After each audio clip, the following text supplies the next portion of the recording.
the name and something about the work of David Livingstone. He was a doctor, an explorer, and discoverer, a philanthropist who did much for humanity, and most of all, he was a missionary hero who gave his life for Africa. When only 10, David Livingstone went to work in the cotton mills and bought a small study book out of his first week's wages. A schoolmaster was prepared for evening lessons by the mill owners. When David could have the master's help, he took it, and when he couldn't, he worked on alone. In this way, he mastered his Latin. He was not brighter than other boys, but more determined to learn than many. He used to put a book on the spinning jenny and catch sentences now and then as he passed the place in his work. In this way, he learned to put his mind on his book, no matter what clatter went on around him.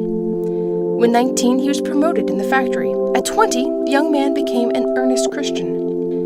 It was about this time that Dr. Carey, sometimes called the consecrated cobbler, stirred up the churches on the subject of missions. A good deacon formed a missionary society in Blantyre, and there were missionary talks and the giving out of missionary books. David Livingstone became so deeply interested that, in the first place, he decided to give to missions all he could earn and save. The reading of the life of Henry Martyn stirred his blood, and then came the appeals of a missionary from China, which thrilled the youth still more. At last he said, "It is my desire to show my attachment to the cause of him who died for me by devoting my life to his service." From this time, he never wavered in his plan to become a missionary. He got a good preparation through 7 years of study and became not only a regular minister, but a doctor as well.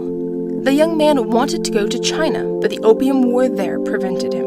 Then Robert Moffat came home, and Livingstone heard him plead for Africa and say that he had sometimes seen in the morning sun the smoke of 1,000 villages where no missionary had ever been. And this settled the question for him. He would go to Africa.